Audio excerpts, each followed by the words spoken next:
All right, topping decision 2024 coverage today. It is official. We're set for a rematch. Both Donald Trump and President Joe Biden have officially collected enough delegates to become their party's nominee.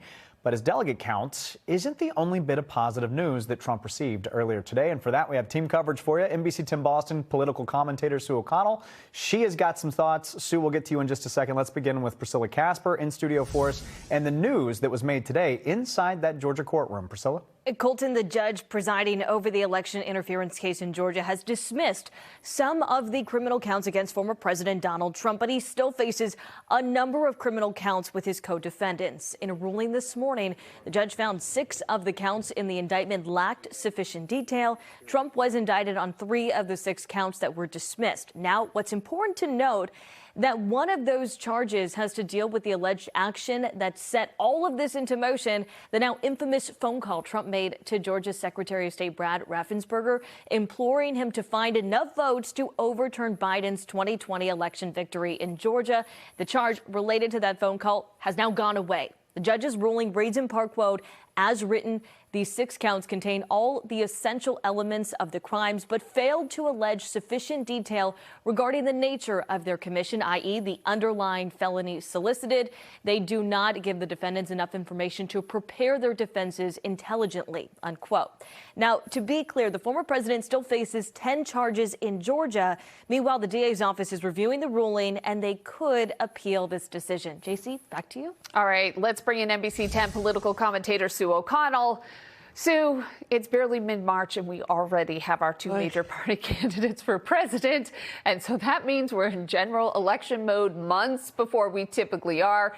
If we have all this extra time, what are they going to do with it? Are they going to change the way they run the race, or are we just going to twiddle our thumbs until after convention? You are such an optimist, JC. I'm already tired. You know, our usual campaign season is already insanely long to begin with. This race, you know when it started? November 11th, 2022, when former Montana Secretary of State Corey Stapleton, who announced his candidacy. Now, just for some comparison here, Canada takes 11 weeks to elect a leader, Mexico 150 days, and France just takes 2 weeks. But as you noted, we usually don't have the general election start until the summer, but here we are. So brace yourself. This could be the most negative and most expensive presidential campaign in modern times. The candidates, they're going to have to work extra hard to keep the attention of voters, and we're already fatigued. So, JC, just expect lots of ads, lots of negativity everywhere, all at once, at the same time. Good times. Yeah. Good times, Sue. We would be remiss if we didn't also note that technically it is not only Biden and Trump, because RFK Jr. is still in the race, and he's now saying he is looking at Jesse Ventura or Aaron Rodgers as his running mate. In case you don't remember, Ventura was a former governor. Rodgers is an NFL quarterback. What is he doing here? Is he even taking this seriously? Yeah, he is. He's serious. He's serious about getting attention, right? So, and he should be. He's a third-party candidate, and even with a name like Kennedy, RFK is going to continually have to look for ways to enter this group chat. So, look, both RFK and Rodgers, they certainly think very highly of themselves, and they share a great curiosity about conspiracy theories. How's that for me being kind about it? But the last time I checked, I'm not a big sports fan, but I think Rodgers still has a full-time job. So I'm not really sure how he's going to run for vice president, play football at the same time. But guess what? We're talking about RFK today, so I guess it's a win for that team. Kennedy says he's going to announce his official VP choice on March 26th in Oakland, California. So we'll have to read into what that means. Okay, it's just going to be a weird year. Let's all just face that. One more topic before we go. We want to talk about TikTok. Yeah. A lot of lawmakers want to ban it. We know that from the House vote today. A lot of lawmakers, though, also have TikTok accounts. Is this a serious threat or no? Yeah, JC, it depends on who you ask, right? If you ask the FBI and the FCC, they say your browsing history, your location, your biometric identifiers, they could be shared with China's authoritarian government, right?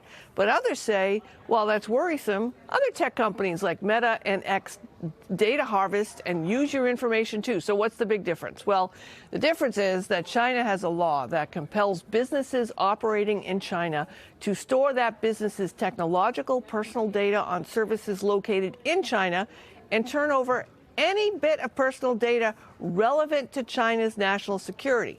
So guess who decides if it's relevant?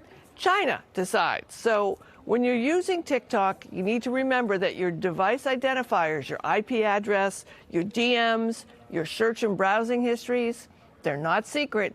And if the Chinese government thinks that your data is somehow a threat, they may try to look at it. But knock yourself out. It's not on my phone. Good to hear, Sue. Thanks so much for the insight. We'll see what happens with TikTok. Again, it's not about the content, right? Right. It's about who has access to the content. Exactly. We recap all the latest political headlines every Sunday morning here on NBC 10. It begins at 10:30 with Meet the Press, moderated by Kristen Welker, and then at 11:30, join Sue for At Issue. You can also listen to our Taking Issue podcast. We post new episodes every week, and you can listen on NBC10Boston.com/At Issue or stream episodes wherever you get your favorite podcasts. And we'll be right back.